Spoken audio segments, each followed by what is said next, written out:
The day my kids called me a burden, I was still wearing the bracelet I'd pawned my wedding ring to buy for my daughter's graduation. They pushed a retirement home brochure across the table. What they didn't know was that I was about to build a business empire, one bar of soap at a time. If you've ever been underestimated, cast aside, or told you're too old to start over, this story is for you. Hit subscribe, give this video a like, and stay with me till the end, because what Eleanor does next is the kind of revenge you'll never forget. The day my children called me a burden, I was wearing the bracelet I had pawned my wedding ring to buy. It glinted softly under the kitchen light as I arranged their favorite dishes: beef stew for Robert, roasted carrots for Ashley, and lemon pie for Emily. I had spent the entire morning cooking, not because I expected thanks, but because I wanted to feel like their mother one last time. The house smelled of rosemary, lavender, and baked comfort. But none of that mattered. When they arrived, they didn't notice the food. Their eyes went straight to the shelves by the window, to the racks where herbs were drying and little bottles of essential oil lined up in uneven rows. "What is all this?" Robert said, frowning as if my kitchen had become a crime scene. "A hobby," I replied, folding my hands to keep them from shaking. It wasn't a lie, but it wasn't the whole truth either. Those herbs and oils were more than a pastime, they were the beginning of something I hadn't yet named. Ashley waved her hand in front of her nose. "It smells like one of those old hippie shops," she complained, her voice drenched in disdain. The same voice that used to whisper, "Thank you," when I massaged oatmeal masks into her skin during our mother-daughter spa days. Now, she couldn't stand the scent of the woman who raised her. Then Robert pulled a glossy brochure from his leather bag and placed it on my herb-stained kitchen table. A smiling nurse on the cover, a cheerful headline, *, "Find peace in retirement." * Emily didn't speak, just looked at her lap while they spoke over her silence. "You've done enough, Mom," Robert said, in a voice so flat it sliced. "You should rest now. Enjoy your golden years." Ashley nodded. "This place has yoga, community gardening. You'd love it." A burden. That's what they saw. Not the woman who worked 3 jobs when their father walked out. Not the hands that packed lunches, hemmed uniforms, or held them through their first heartbreaks. No, just hands now good for bingo cards and early dinners. My fingers, still soft from experimenting with Grandma Rose's lavender cream recipe that morning, brushed the edge of the brochure. "So this is it?" I asked, my voice barely a whisper. "You've already decided?" Emily looked up then, her eyes watery but lips sealed. Robert nodded. "We're doing this for you." "No," I thought. "You're doing this for yourselves." That night, after they left with their untouched meals still warm on the counter, I didn't cry. Instead, I pulled down my grandmother's old leather-bound recipe book from the shelf above the stove. The spine cracked as I opened it, revealing pages worn by time and love. Rose Whitmore had once been the pride of her small town, known for her healing salves and handmade soaps.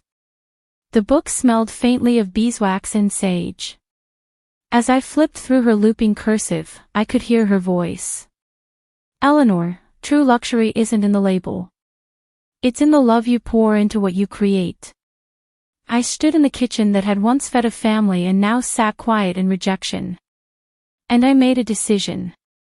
If my children wanted to discard me, I'd show them just how much they had thrown away. The next morning, I sold the dining room set Robert said I'd never need again. I bought new molds, organic oils, professional cutters. My kitchen scale that once measured birthday cake flour now calculated precise lie ratios. The first batch was awful. The second, slightly less so. But by the third, I started to understand the dance between scent and chemistry. My hands, once dismissed as old and tired, were learning again. My fingers found their rhythm in the stir of oil and herbs. My palms remembered the care of creation. I worked alone, in silence, my only company the whisper of rosemary and the hum of quiet resolve. One evening, while wrapping a batch of lavender honey bars in brown paper and twine, Sarah, my neighbor, stopped by. She breathed in deeply and said, "Eleanor, this is incredible. You should sell these." I almost laughed. At my age? She smiled. "That's exactly why you should." That Saturday, I stood behind a tiny folding table at the local farmer's market, a handwritten sign in front of me, Eleanor's Essentials. My soaps looked humble beside polished competitors, but when a local beauty blogger picked up one bar, sniffed it, and bought every piece, I knew something had shifted. She looked me in the eye and said, "This isn't just soap. This is legacy." And in that moment, I felt it. I wasn't a burden. I was a woman with roots, with hands that still had stories to shape, oils to blend, and a future to build. My children may have tried to send me away, but I had just begun to arrive. It started with 10 bars of soap on a folding table. The next weekend, it was 25. By the third Saturday, I was bringing a second table and a cash box. I still remembered the look on that blogger's face, how her shoulders relaxed when she breathed in the scent of lavender and honey. She didn't just buy soap. She bought peace, memory, and warmth. And I realized, that's what I was selling. Healing. In a world that constantly demands more from women and gives us less as we age, I was bottling quiet power. Word spread faster than I expected. "Are you the one with the honey lavender soap? Do you have anything for eczema? My daughter can't stop using your mint rose salve." Every compliment was a needle stitching new confidence into a heart that had been unraveling for years. My kitchen, once filled with the clatter of teenage tantrums and late-night leftovers, had become a sanctuary. The fridge was now storage for rosewater and aloe. My herbs hung in orderly rows, drying under the sunlit windowpane. The table where my children once plotted my exile now held invoices, sketches, and handmade packaging. I wasn't just surviving their rejection, I was reinventing myself with every bar. I named my brand Eleanor's Essentials. It felt honest. Not flashy or corporate. Just me, and the pieces of me I was reclaiming. The labels were handwritten at first. My neighbor Sarah offered to help me print them. I paid her in soap and chamomile balm for her arthritis. She said it worked better than anything her doctor gave her. 3 months after the retirement brochure incident, I received my first bulk order from a boutique spa downtown. The owner, Victoria Sinclair, was elegant and discerning, the kind of woman who could kill a deal with a raised eyebrow. She examined my soaps with a jeweler's eye, then placed an order for 200 units. "There's heritage in this," she said softly. "I haven't seen craftsmanship like this since I lived in Provence."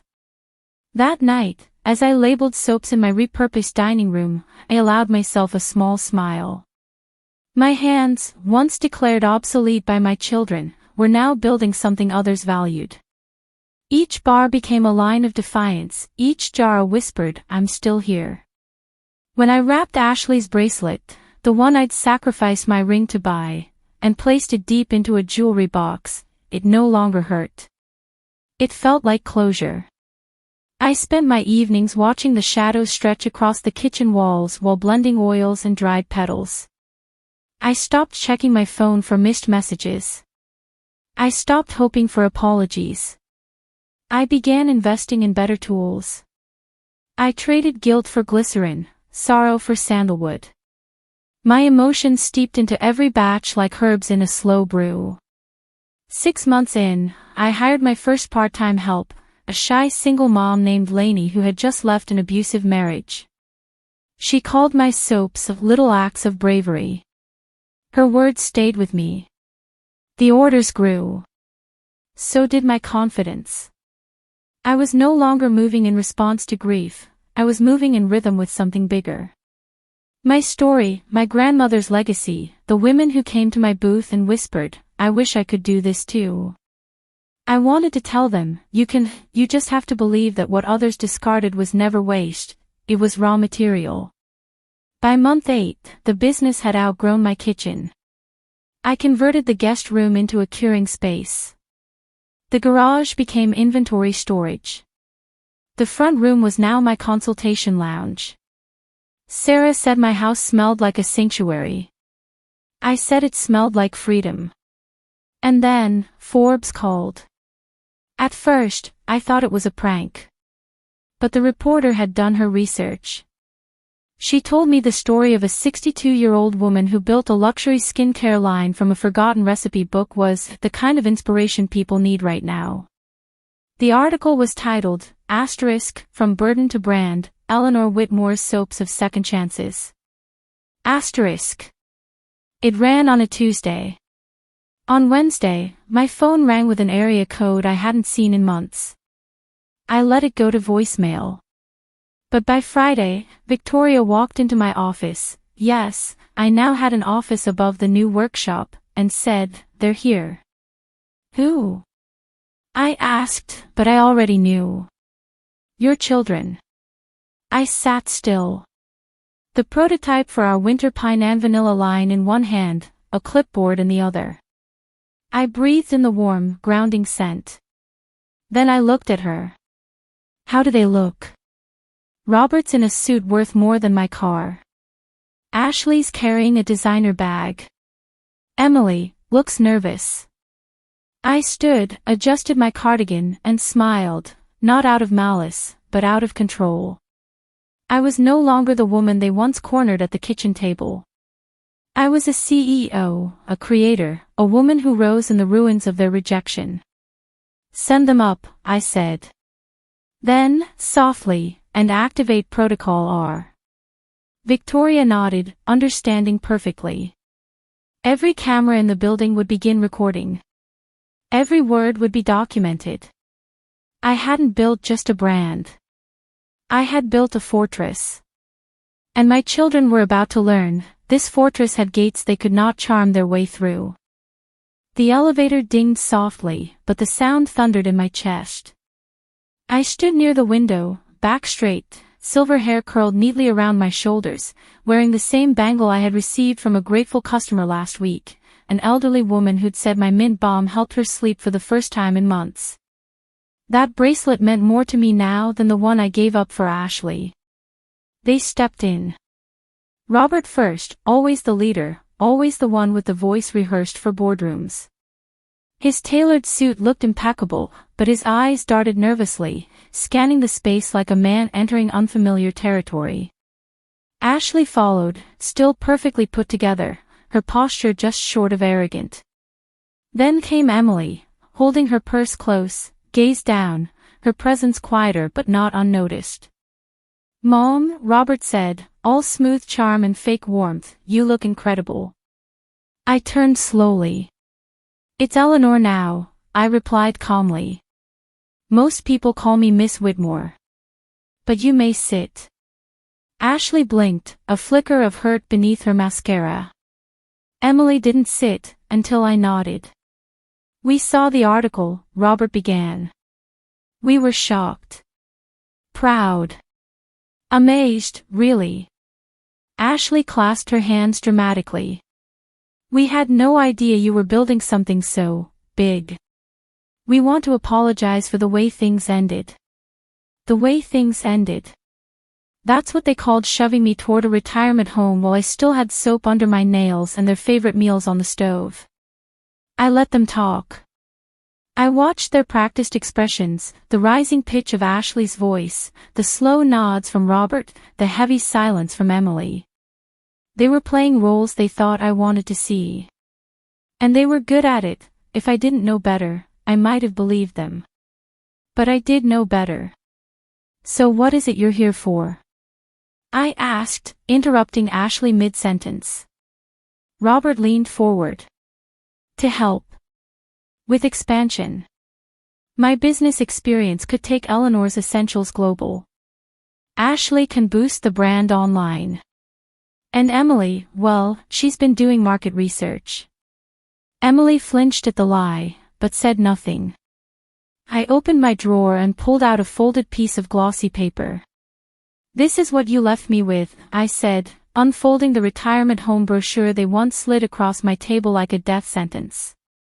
"And now you want to be part of what I built, after you cast me out." "That was a mistake," Emily whispered, her voice cracking. Ashley nodded. "Families forgive, right? We were just scared. You were alone." I stood slowly. "Forgiveness is earned.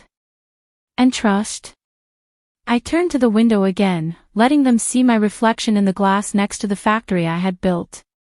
"Trust requires proof." Robert's mask cracked first. "What do you want us to do?" I smiled, not out of cruelty, but out of calm calculation. "Anything it takes." I asked. He nodded. "Anything." "Good," I said. "Because proving yourselves will be quite the journey." And just like that, I opened the garden gate and let the snakes crawl in, on my terms. I already had a plan, and they'd walked into it willingly. The very next morning, I summoned Robert into my office. "We're evaluating a potential investment for a new production facility. I'd value your opinion." I slid him a file, completely fabricated, filled with intentionally misleading figures, non-existent suppliers, and legal traps disguised as opportunities. His eyes gleamed. "I'll handle it." Meanwhile, Ashley practically squealed when I assigned her to marketing. "Start with a campaign about family and authenticity," I told her. The irony flew right over her head. Emily, who'd remained quiet, I placed in product development. "You always had sensitive skin," I told her. "Help us design a line for people like you." She nodded, softly. "I'll do my best." And to her credit, she did. She showed up early. Stayed late. Tested formulas and took notes. For a moment, I wondered, just briefly, if she might be different. But I didn't build Eleanor's essentials on feelings. I built it on facts.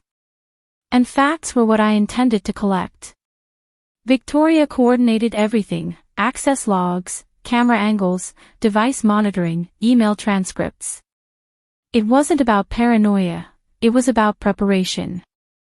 If they were truly here to make amends, they'd have nothing to hide.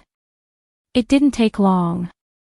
3 days in, Robert was spotted at a cafe with a representative from one of our largest competitors.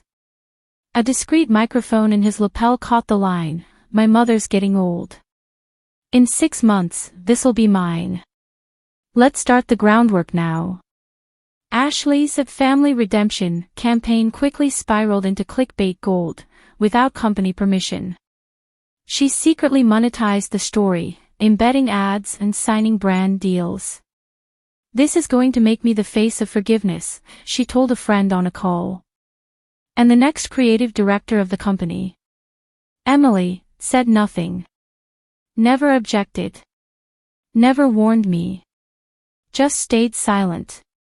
Their true selves unraveled with alarming speed. They thought they were playing me. But they were playing parts in a script I'd already written. Every word, every email, every sly glance, they were being recorded. Not for revenge. Not yet. But for justice. Because when the moment came, when the curtain rose and the truth was revealed, I wanted the entire world to witness who they really were. If betrayal had a sound, it would be the click of my security system storing another recording. For weeks, I watched my children rehearse their performances. They played roles of reformed prodigals, dutiful, hardworking, humble. But behind closed doors, their masks slipped. Victoria brought me updates daily. "Robert met again with Phoenix Organics," she said, sliding over surveillance photos. This time, he brought a flash drive. Ashley's transgressions were less secretive. She used the company's resources to stage social media content, fake meetings, staged mother-daughter moments, overly rehearsed office tours. One photo showed her holding my hand as if we were close again, the caption reading, "Healing begins where forgiveness lives." I remembered her pushing the retirement brochure across my table without flinching. Her phone calls were worse. "Once I'm head of marketing, I'll rebrand this whole place," she said on a call to an influencer agency. "Mom's outdated. I'm the future of skincare." I made notes. Not because I needed evidence, because I wanted to make sure I remembered exactly who they were when they came begging for more. Emily, though. Emily made me pause. She worked hard. Her hands were steady, her reports meticulous. She even brought me tea at 4 p.m. sharp every day, chamomile with a drop of honey. Just like I used to make for her during her finals. Sometimes I let myself believe she meant it. But then came the investor gala. I created a scenario, leaked a fake rumor about a contaminated ingredient shipment. Nothing dangerous, just enough to spark whispers. Enough to make them feel unstable. I wanted to see what they'd do under pressure. They didn't disappoint. I watched the live security feed from my private office, Victoria by my side. The three of them huddled in a quiet corner behind the catering table. "This is perfect," Robert whispered, adjusting his cufflinks. "Once her brand takes a hit, we can help her sell. She'll be desperate." Ashley giggled. "Sympathy sells. I already have 3 blogs lined up. Devoted daughter saves family business, they'll eat it up." Emily said nothing. But she didn't object. She stood there, eyes on the floor, silent. Again. "Should I initiate Protocol S?" Victoria asked quietly beside me. That was our contingency plan: immediate expulsion, legal lockdown, media exposure. "Not yet," I replied. "Let them keep digging. They think they're winning." Over the following days, I fed them more bait. I let Robert discover a fake merger offer with a non-existent European distributor. He presented it at a mock strategy meeting I held just for him. "With my network," he said confidently, "this deal could take us global." Ashley staged a behind-the-scenes video of her creating our fall campaign, a campaign my marketing team had finalized 2 months earlier. She took credit for all of it. Emily's silence continued. When Robert made inappropriate jokes about my age, she gave a tight smile. When Ashley referred to me as a temporary figurehead, she said nothing. No protest. No pushback. It was becoming clear. Silence could wound too. By the end of the month, their schemes had multiplied. Robert began reaching out to old colleagues under the guise of testing their loyalty. Ashley contacted press outlets with stories only insiders would know. Emily stayed quiet, but not clean. Victoria entered my office one morning with a stack of documents. "They're getting careless," she said. Robert left this proposal on the copier. It detailed a strategy for ousting me within the next fiscal quarter, citing my age and emotional volatility as reasons for a necessary succession plan. They thought I was soft. That because I wore perfume that smelled like rosewater and wore my grandmother's necklace, I was weak. But they had forgotten. You don't survive single motherhood, abandonment, and financial ruin by being fragile. You survive by becoming unshakable. I was done testing them. It was almost time to act. But first, I wanted one final confirmation. I invited them all to a late-night executive session. "We're reviewing ethical sourcing policy," I told them. "Sensitive issue. No press. No staff. Just us." The conference room was silent except for the hum of the AC and the occasional clink of ice in Ashley's overpriced water bottle. I sat at the head of the table, watching them. "What we really need," Robert said, his voice a little too relaxed, "is a plan to modernize this whole place. You've done great, Mom. But maybe it's time to hand over the reins. Ashley nodded. People want youth, energy. I could be the new face of Eleanor's Essentials. Emily traced a circle on her notepad. Besides, Robert added, leaning back, you should enjoy life. You've done enough. Let us take it from here. I didn't speak. I didn't have to. Because the tiny camera embedded in the conference room clock was recording every word. Emily finally looked up. Her voice was quiet but audible. She seems happy. Having us back.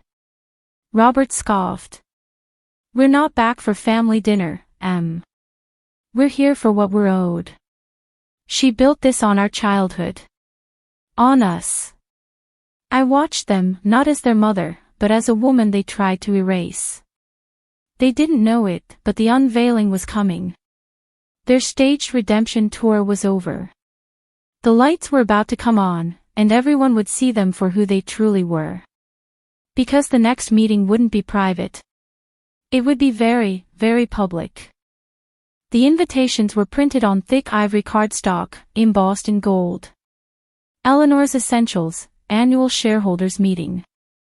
Every board member would attend. So would the city's most respected journalists, industry insiders, and 2 major networks.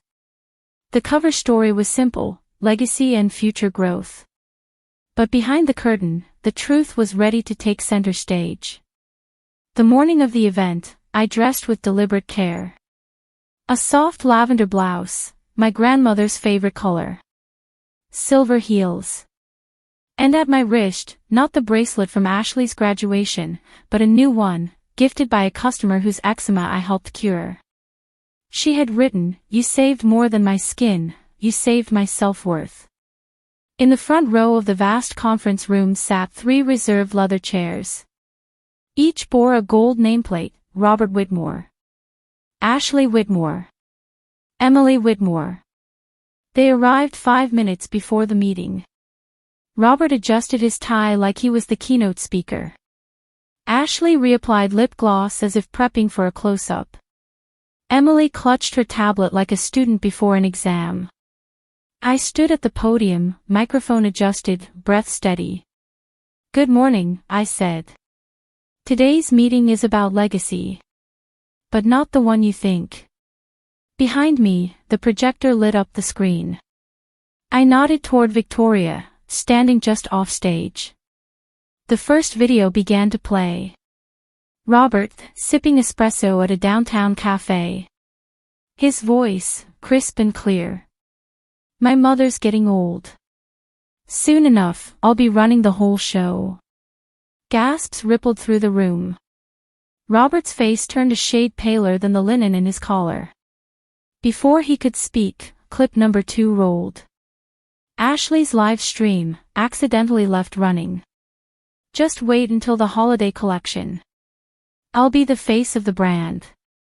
Mom's image is tired." She lunged toward her phone, but it was too late. The damage was done. Every reporter's pen scribbled faster. Flashes went off. Whispered outrage floated like static. Then came the third, a night vision recording from the executive conference room. Robert's voice again. "She's done. She just doesn't know it. We'll run this place better than she ever did." Ashley's agreement. Emily's silence. But the most damning part wasn't what they said, it was how easily they said it. How rehearsed. How entitled. I looked out across the room. "These," I said, "are the words of those who called me a burden. Who offered me a bed in a retirement home instead of a seat at their table. And now, after I built something from what they left behind, they came not to reconcile, but to inherit." Another video. Emails. Secret recordings. Ashley's unauthorized branding deals. Robert's financial manipulation proposals. Emily's complicit silence. Each revelation felt like a match, dropped gently into their carefully constructed lies. Ashley's tears finally came, real ones this time. "You set us up," she cried. "You were planning this." "No," I said. "I simply paid attention. And I refuse to be your stepping stone." Robert stood abruptly. "This is a gross misrepresentation. Like calling your mother a liability in your investor email." I asked. "That one's coming next, unless you'd like to sit down." He sat. Emily looked up at me for the first time, eyes full of something that resembled regret, but it came far too late. I held up the brochure. "The same one they left on my kitchen table a year ago. You gave me this. Told me to disappear. Today, I disappear no more." The room erupted. Reporters stood. Investors muttered. One board member leaned toward another and whispered, "Pull their access." Immediately, Victoria stepped forward, distributing binders of evidence, everything carefully catalogued and time-stamped. I closed the meeting with one sentence. "I built this brand with love. You tried to steal it with greed. The world deserves to know the difference." Then I stepped down from the podium. The moment I passed their seats, I could feel their carefully curated lives falling apart behind me, one shocked whisper, one flashbulb, one headline at a time. I didn't turn back. Because the storm had arrived. And this time, I wasn't the one caught in the rain. I was the one holding the umbrella and the lightning rod. By the time I returned to my office that afternoon, the headlines were already spreading like wildfire. Matriarch exposes children's corporate coup. Family betrayal at the heart of skincare empire. Eleanor Whitmore's children, from heirs to liabilities. I didn't need to refresh the news feed. Victoria walked in with a printed stack of clippings and an exhausted but satisfied smile. "They're already calling them the Thankless Three."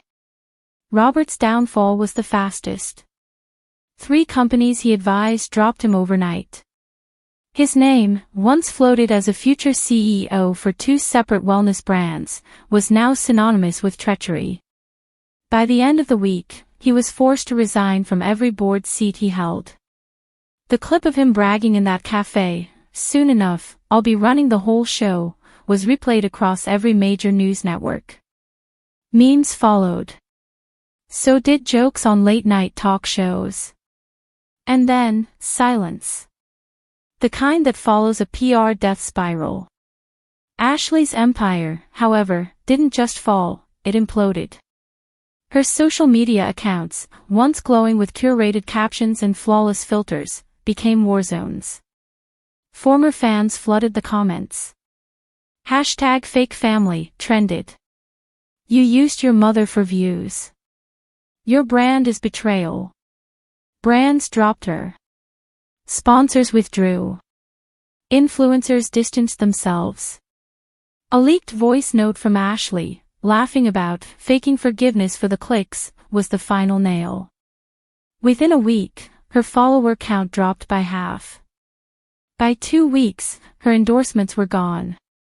The podcasts and partnerships she'd lined up for the rest of the year vanished. And when she tried to post a tearful apology, it only added fuel to the fire. No one believed her anymore. Especially not the people who used to admire her the most. Emily's punishment was quieter. But no less brutal. The university where she taught part-time released a statement, *, "We hold our staff to high ethical standards." *. Within days, she was suspended. Her faculty page disappeared. Students shared clips from the conference, whispering in hallways. She just sat there while they planned to steal from their mom. Her community shrank. Colleagues avoided eye contact. Her silence, once her shield, had become her brand. And the consequences didn't stop at their careers. Robert's fiancée, the daughter of a prestigious business family, ended the engagement and publicly returned the ring. Ashley was disinvited from 2 high-profile galas. Emily's country club quietly refused to renew her membership. Victoria showed me a clip from a grocery store surveillance video. Robert, now in khakis and a hoodie, using coupons. When his card was declined, he muttered something under his breath, threw the items aside, and stormed out. The footage went viral. Again. That same week, Ashley's entire wardrobe was found listed on a luxury consignment app. Her bio no longer said influencer. It said freelance. Emily's name showed up on a staff roster at a community college 2 states away, teaching night classes under her married name. Quiet, forgotten, and irrelevant. And through it all, I said nothing. No press interviews. No gloating online. I didn't need to. Because their downfall wasn't about me anymore. It was about what they represented. The cold disregard too many parents know. The expectation that we should give, and give, until we're emptied out and easy to ignore. I pinned the retirement brochure to the bulletin board in my office. Not out of spite. But as a monument. A reminder of who they believed I was, and how wrong they had been. The bracelet I'd once pawned for Ashley. Still in my drawer. But it didn't ache anymore. It was just a trinket. A relic of who I used to be. Now, I wore something different on my wrist. A silver bangle, engraved with the words a customer once said. She healed more than my skin. She healed my voice. I had no interest in rebuilding a relationship with my children. They had made their choices. I had made mine. And the empire they once tried to inherit. It would go to women who knew what it meant to be unseen, unheard, and underestimated, until they chose otherwise. 3 months after the shareholders' meeting, Eleanor's Essentials launched something far more personal than a product line. We launched a foundation. It was born from a single thought: if I could build an empire from betrayal, maybe I could help others do the same, from loss, from rejection, from being told they were too late. The foundation's name was simple. Fitting. Second chapter. Our mission was clear: provide funding, mentorship, and community for women over 50 who had been overlooked, displaced, or dismissed, often by their own families. Women like me. Women like so many others. The first round of grants launched with $5 million in seed funding. But more powerful than the money was the message. You are not finished. You are just beginning. Victoria and I read every application personally. Margaret, 63, who made cheese in her basement after her children sold the family farm without telling her. Patricia, 58, who developed eco-friendly cleaning products while fighting her ex-husband's attempt to steal her patents. Helen, 67, who preserved flowers using her grandmother's method and turned it into art, right after her son told her to retire quietly. Every story stung with recognition. The ceremony for our first class of grant recipients didn't take place in a luxury hotel. It was held in my old kitchen. The one where it all began. We had preserved it, racks of drying herbs still hanging, soap molds lining the counter, my grandmother's recipe book displayed like scripture. I was told I had nothing left to give, Margaret said through tears. My daughter told me I was embarrassing, Helen whispered. My ex-husband said my time had passed, Patricia added, her voice shaking. But there was power beneath their pain. The kind only women who've risen from ashes can carry in their voices. We converted the east wing of our headquarters, the wing Robert had once wanted to turn into executive suites, into a full-scale business incubator. It included testing labs, packaging workshops, and mentorship pods. Where Ashley once envisioned her influencer studio, we installed lighting for product photography for senior entrepreneurs. The irony was poetic. The results were staggering. Margaret's cheese now sold in 3 states. Patricia's cleaning products had a national distributor. Helen's floral art appeared in 2 major galleries. Their success wasn't mine. But their spark was shared. Emily's old development lab, the space she once walked through in silence as her siblings plotted, became our innovation center. I left her name off the plaque. Some legacies should not be passed down. I approved every grant personally. One day, Victoria brought in a file and paused. "You might want to see this one." It was from Linda, 65, Robert's ex-fiancée's mother. After her daughter broke off the engagement, Linda lost the financial backing for her catering business. Her application was honest. Humble. Desperate, but proud. I approved it immediately. At our next foundation gala, she stood on stage and said, "You don't need your children's permission to reclaim your dignity. You only need a chance." That night, I walked alone through our East Wing, listening to the laughter and workshop sounds echoing from the rooms. Women were creating again. Building. Breathing deeply in a place where they were finally seen. I touched my grandmother's recipe book, now digitized and shared with every new recipient. Its pages once smelled of lavender and survival.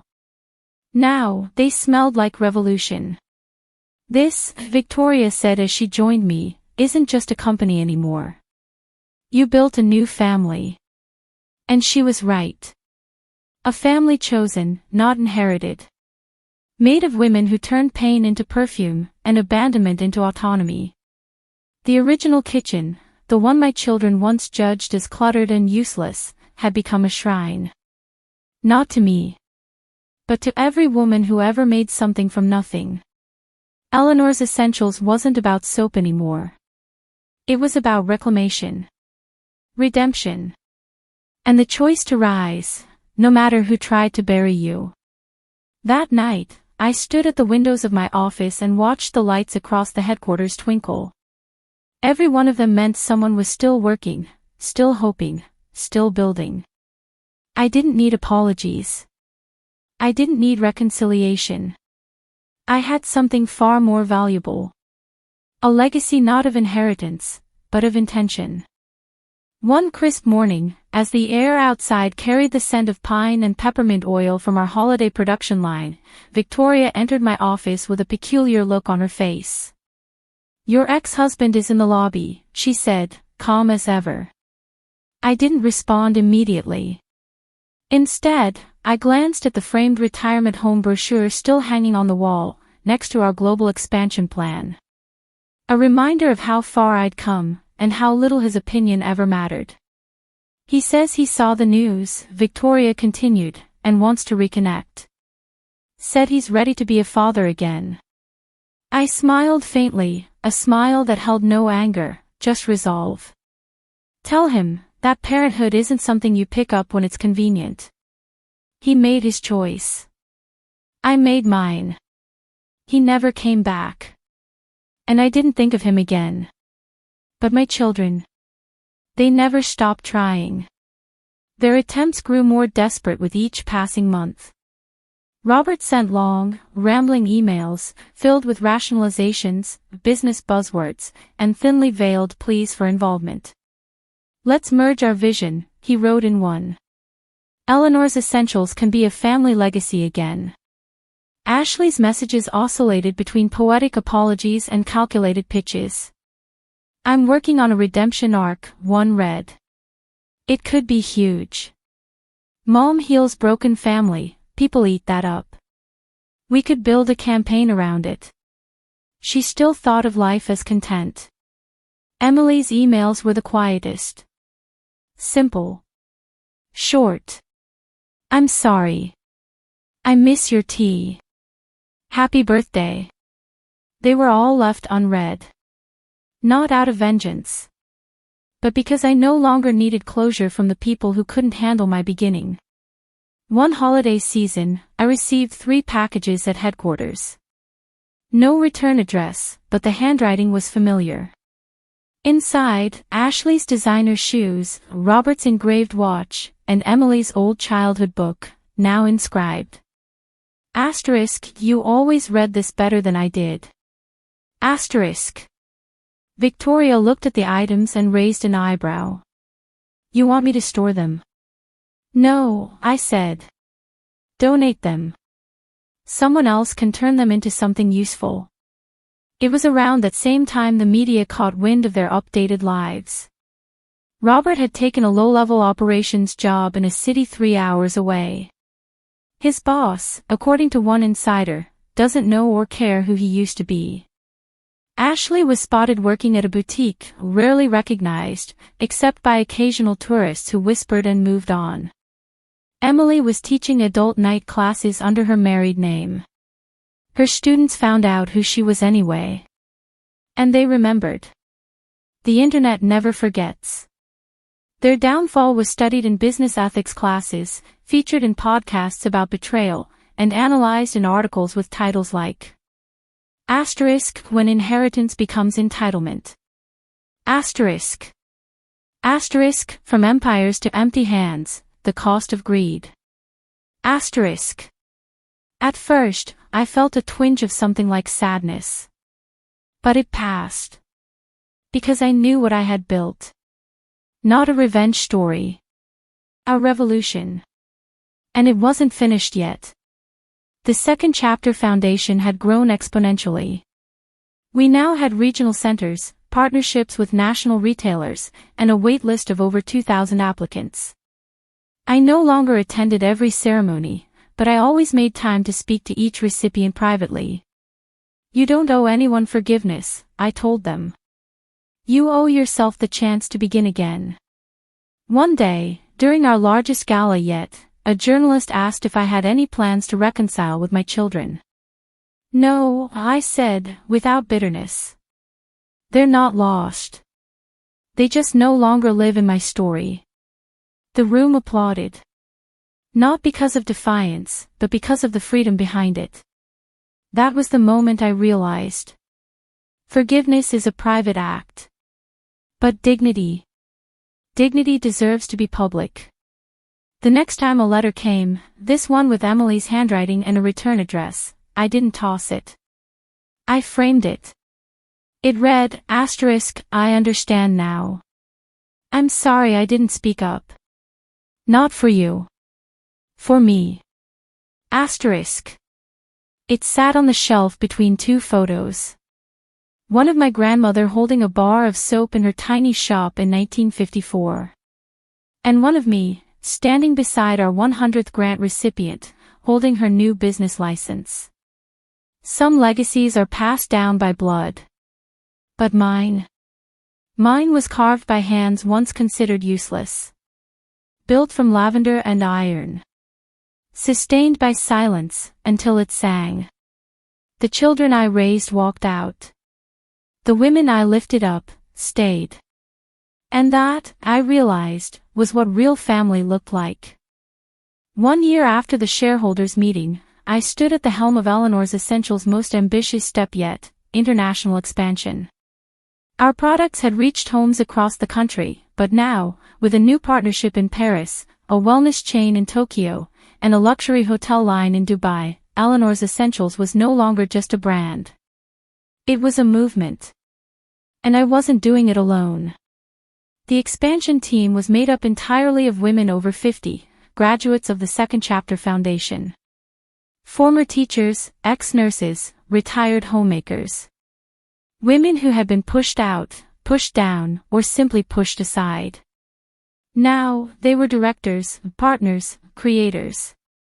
During our internal board presentation, I walked into the room to a standing ovation, not for me, but for the milestone we'd reached together. On the projection screen was our new motto, translated into 5 languages. It's never too late to begin again. And in small print, underneath. Dedicated to the women who were once told they were nothing. After the presentation, I returned to my office. Victoria was already waiting with my tea, as always. You have a visitor, she said. Again. I didn't need to ask who. Emily, she clarified, then paused. She didn't come empty-handed. I sighed, the warmth of the tea grounding me. Let her in. Emily entered quietly. Her hair shorter now, her face softer. No makeup, no posture rehearsed. Just a woman carrying a manila folder and a small box. She sat without waiting to be invited. That was new. "I don't expect anything," she began. "Not forgiveness. Not inclusion. I came because I needed you to see what I've been doing." She slid the folder across the desk. Inside were documents. Plans. Photos. Articles. A proposal for a nonprofit, centered on intergenerational dialogue and restorative support for adult children and parents estranged by pride, pain, or misunderstanding. "I've been working on it for 8 months, she said. "I funded it myself. I've been speaking at small gatherings. At recovery centers. At churches. Places where people carry silent guilt like I did. I didn't speak. I let her continue. "I know I failed you," she said, voice cracking. "But I see now what silence costs. And I want to make something better from it. Even if you never speak to me again." She opened the small box. Inside was the bracelet. The one I had once pawned my wedding ring to buy for her graduation. She had found it. "I bought it back," she whispered. "I tracked it down from the pawn shop records." She didn't ask for a hug. She didn't cry theatrically. She simply placed the bracelet on the desk and said, "Thank you. For showing me that silence doesn't protect people. It only delays their truth." And then, she left. I stared at the bracelet for a long time.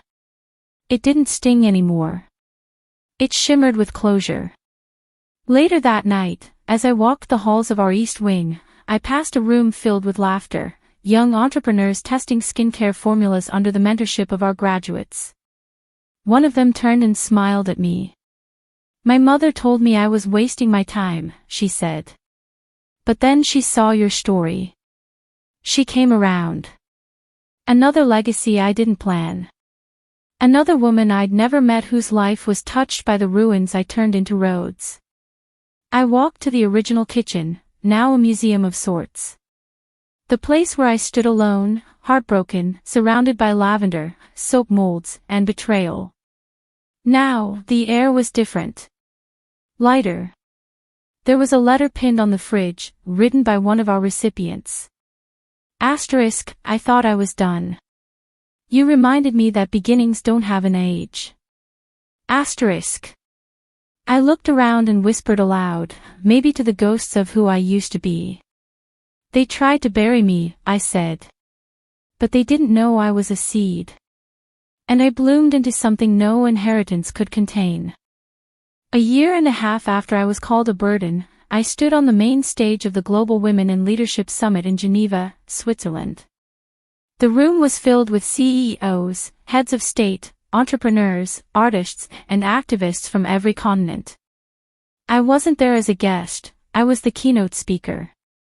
The organizers introduced me not as a soap maker, not even as a founder, but as a woman who turned betrayal into global impact. As I took the stage, applause filled the auditorium, not polite, but thunderous.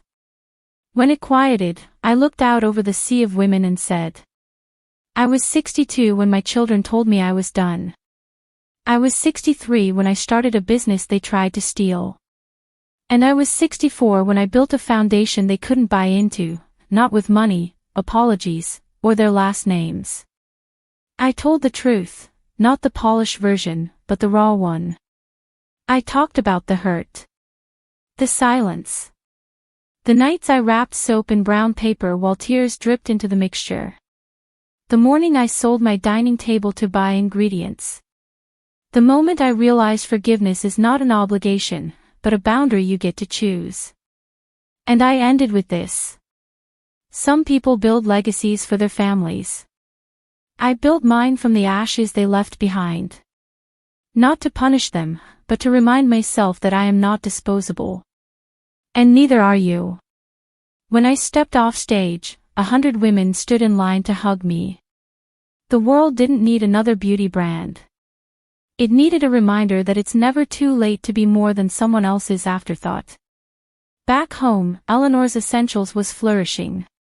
The East Wing had expanded into its own facility. Our next phase. A vocational scholarship program. Not just for women, but for men and teens raised by single mothers. I wanted them to know their mother's sacrifices were worth something. Victoria brought me updates daily. She still refused to call me boss. You're the blueprint, she liked to say. The blueprint for rebuilding. That spring, I walked through our herb garden, rows of lavender, mint, and rosemary growing behind the headquarters. Some employees were harvesting, others were guiding guests on tours. One visitor stood out. She wore a yellow scarf and clutched a notebook. Quiet, wide-eyed. You're her, she said, breathless. You're the woman they tried to throw away. I'm the woman who wouldn't stay thrown, I said. She smiled through tears. My daughter hasn't spoken to me in 4 years. But I'm starting a line of herbal teas. I want to prove to myself that I still matter. I handed her a sprig of lavender. You already do. A few months later, I received a simple envelope. No return address. Inside was a photo, Emily, standing next to a new building. Above her, a sign that read *, the Unheard Voice Center.